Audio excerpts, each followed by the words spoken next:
ఆకాశవాణి ప్రాంతీయ వార్తలు చదువుతున్నది బొక్కసం సరిత. ముందుగా ఈనాటి వార్తల్లోని ముఖ్యాంశాలు. ప్రధానమంత్రి నరేంద్ర మోదీ హిమాచల్ ప్రదేశ్లోని లెప్చా వద్ద సైనికులతో కలిసి దీపావళి పండుగ జరుపుకుంటున్నారు. కొత్త న్యాయ బిల్లులపై నివేదికల ప్రచురణకు రాజ్యసభ చైర్మన్ జగదీప్ ధన్కడ్ ఆదేశించారు. కులగణనపై నవంబర్ 17న రాజమహేంద్రవరంలో రౌండ్ టేబుల్ సమావేశం నిర్వహిస్తారు. అమెరికాలో తొలిసారిగా దీపావళి పండుగ సందర్భంగా న్యూయార్క్ నగరంలో పాఠశాలలకు సెలవు ప్రకటించారు. వరల్డ్ కప్ క్రికెట్ లీగ్ దశ ఆఖరి మ్యాచ్ బెంగళూరులో మరి కాసేపట్లో మొదలవుతుంది. ఇక వార్తల్లోని వివరాలు. ప్రధానమంత్రి నరేంద్ర మోదీ దీపావళి పర్వదినాన్ని భారత జవాన్లతో కలిసి జరుపుకుంటున్నారు. ఇందుకోసం ఆయన హిమాచల్ ప్రదేశ్లోని లెప్చా ప్రాంతానికి చేరుకున్నారు. మోదీ ప్రధాని అయ్యాక ప్రతి సంవత్సరం దీపావళి పండుగను ఆర్మీతో కలిసి జరుపుకుంటున్నారు.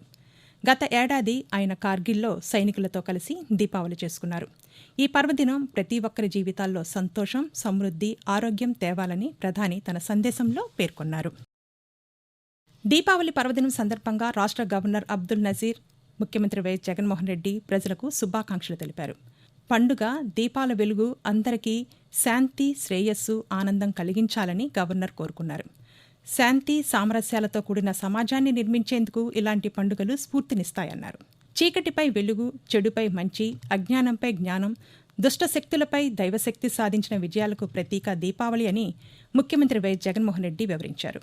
పండుగ సందర్భంగా ప్రజలందరికీ సకల శుభాలు, సంపదలు, సౌభాగ్యాలు, విజయాలు కలగాలంటూ ప్రపంచవ్యాప్తంగా ఉన్న తెలుగువారందరికీ శుభాకాంక్షలు తెలిపారు. తిరుమల శ్రీ వెంకటేశ్వర స్వామి ఆలయంలో దీపావళి పర్వదినం సందర్భంగా ఆస్థాన కార్యక్రమం నిర్వహించారు. ఉదయం 7 గంటల నుండి 9 గంటల వరకు బంగారు వాకిలి ముందు ఆలయ అర్చకులు దీపావళి ఆస్థానం నిర్వహించారు. ఇందులో భాగంగా మలయప్ప స్వామి ఉభయ దేవరులతో కలిసి సర్వభూపాల వాహనంలో దర్శనమిచ్చారు.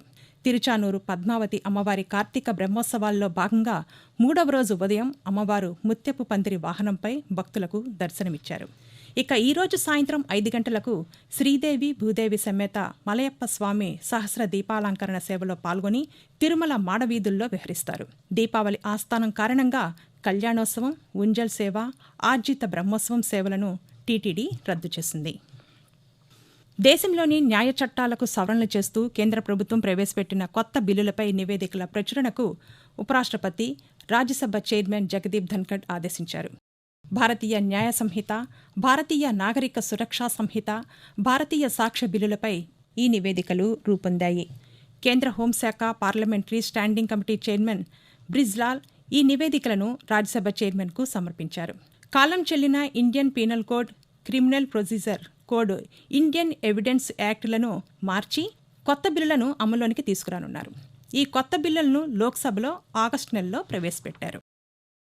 కులగణనపై ఉభయ గోదావరి జిల్లాల ప్రతినిధులతో నవంబర్ 17వ తేదీన మధ్యాహ్నం రాజమహేంద్రవరంలో రౌండ్ టేబుల్ సమావేశం నిర్వహిస్తున్నట్లు తూర్పుగోదావరి జిల్లా కలెక్టర్ డాక్టర్ మాధవీలత చెప్పారు.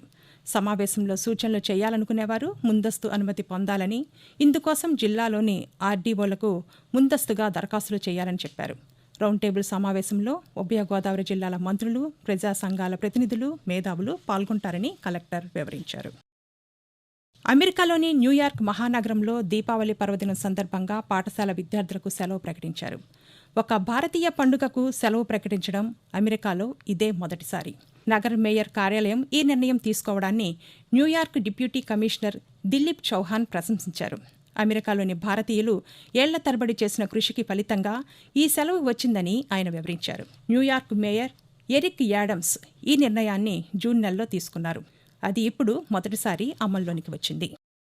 ఆకాశవాణి ప్రాంతీయ వార్తలు వింటున్నారు. వరల్డ్ కప్ క్రికెట్ లీగ్ దశ ఆఖరి మ్యాచ్ ఈరోజు భారత్, నెదర్లాండ్స్ మధ్య బెంగళూరులో మరి కాసేపట్లో ప్రారంభం కానుంది.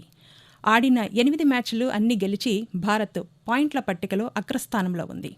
6 మ్యాచ్లు ఓడిపోయిన నెదర్లాండ్స్ పాయింట్ల పట్టికలో అట్టడుగు స్థానంలో ఉంది. నామమాత్రపు ఈ మ్యాచ్లో భారత జట్టులో 1-2 మార్పులు చేసే అవకాశం ఉంది. సెమీఫైనల్స్లో భారత్ న్యూజిలాండ్తోనూ, ఆస్ట్రేలియా దక్షిణాఫ్రికాతోనూ తలపడతాయి. 54వ భారత అంతర్జాతీయ చలనచిత్రోత్సవంలో ప్రదర్శించే సినిమాలు, వెబ్ సిరీస్ల నటులు, దర్శక నిర్మాతలను ప్రదర్శనకు హాజరు కావాల్సిందిగా కేంద్ర సమాచార ప్రసార శాఖ మంత్రి అనురాగ్ సింగ్ ఠాకూర్ ఆహ్వానించారు. ఈ చలనచిత్రోత్సవంలో గాంధీ టాక్స్, పరే, కడక్ సింగ్, దూత వంటి సినిమాలు, వెబ్ సిరీస్లను ప్రదర్శిస్తారు. ఎన్ఎఫ్డీసీ నిర్వహించే ఈ చిత్రోత్సవం గోవాలో ఈ నెల 20వ తేదీ నుండి 28వ తేదీ వరకు జరుగుతుంది. ప్రభుత్వం ఇటీవల నిర్వహించిన మేరా మాటి మేరా దేశ్ గురించి కూడా ఈ చలనచిత్రోత్సవంలో ప్రచారం చేస్తారని మంత్రి వెల్లడించారు. అవుట్సోర్సింగ్ ఉద్యోగుల రాష్ట్ర స్థాయి మహాసభ డిసెంబర్ 10వ తేదీన విజయవాడ జింకానా గ్రౌండ్స్లో జరుగుతుందని AP JAC Amaravati chairman Bopparaju Venkateswarlu తెలిపారు. రాష్ట్ర మహాసభ ఏర్పాట్లపై 26 జిల్లాల కాంట్రాక్ట్ అండ్ అవుట్సోర్సింగ్ జేఏసీ చైర్మన్లు, ప్రధాన కార్యదర్శులతో శనివారం రాష్ట్ర కార్యవర్గ సమావేశం జరిగింది. ఈ సందర్భంగా బొప్పరాజు వెంకటేశ్వర్లు మాట్లాడుతూ రాష్ట్ర అడ్హక్ కమిటీ ఆధ్వర్యంలో ఇప్పటికీ 26 జిల్లాల్లో జాయింట్ యాక్షన్ కమిటీలు ఏర్పాటయ్యాయని తెలిపారు. డిసెంబర్ 10వ తేదీన జరిగే రాష్ట్ర మహాసభల్లో నూతన రాష్ట్ర కమిటీ ఎన్నిక జరుగుతుందని వెల్లడించారు. ప్రజా ప్రసార సేవల దినోత్సవాన్ని ఈరోజు జరుపుకుంటున్నాం. అహింసా మార్గాన్ని ఎంచుకొని భారతదేశ స్వాతంత్ర సముపార్జనలో ముఖ్య భూమిక పోషించిన మహనీయుడు మహాత్మాగాంధీ 1947వ సంవత్సరం నవంబర్ 12వ తేదీన తొలిసారి ఢిల్లీలోని ఆకాశవాణి కేంద్రాన్ని సందర్శించారు. గాంధీజీ ఆకాశవాణి కేంద్రాన్ని సందర్శించిన ఆ అపురూప ఘట్టాన్ని స్మరించుకుంటూ ప్రతి ఏటా నవంబర్ 12వ తేదీన ప్రజా ప్రసార సేవల దినోత్సవాన్ని పాటిస్తున్నారు. వాతావరణం. ఆగ్నేయ బంగాళాఖాతంలో ఈ నెల 14వ తేదీ నాటికి అల్పపీడనం ఏర్పడే అవకాశం ఉందని అమరావతి వాతావరణ కేంద్రం వెల్లడించింది. అల్పపీడనం ఈ నెల 16వ తేదీ నాటికి వాయుగుండంగా బలపడే అవకాశం ఉందని వాతావరణ శాఖ అధికారులు చెప్పారు.